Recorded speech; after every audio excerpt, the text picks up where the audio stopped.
Para tokoh di film dokumenter Dirty Vote nggak netral? Beneran.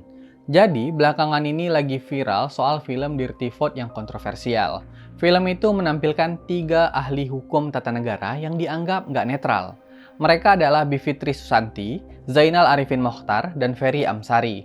Mereka diduga punya kedekatan dengan Mahfud MD, salah satu calon wakil presiden.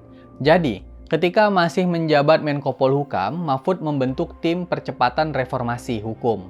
Tim dibentuk buat menjalankan beberapa tugas. Di antaranya, menetapkan strategi dan agenda prioritas, mengkoordinasi kementerian atau lembaga terkait, dan mengevaluasi agenda prioritas. Nah, Bivitri, Zainal, dan Ferry jadi bagian dari tim itu.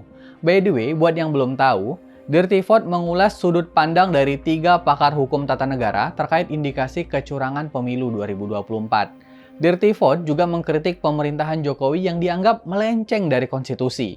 Film itu juga diduga memojokkan paslon 02, Prabowo Subianto dan Gibran Rakabuming. Apa yang disampaikan dalam film Dirty Vote wajar jika memunculkan kontroversi. Bayangin, film itu dirilis di masa tenang kampanye. Pembuat film ini jelas dengan sengaja ingin memanfaatkan kesempatan itu. Mereka mungkin berharap dukungan terhadap Prabowo Gibran bisa di-downgrade melalui film itu. Meski begitu, Dirty Vote hanya merepresentasikan satu pandangan tertentu dari pihak-pihak yang punya kepentingan politik tertentu.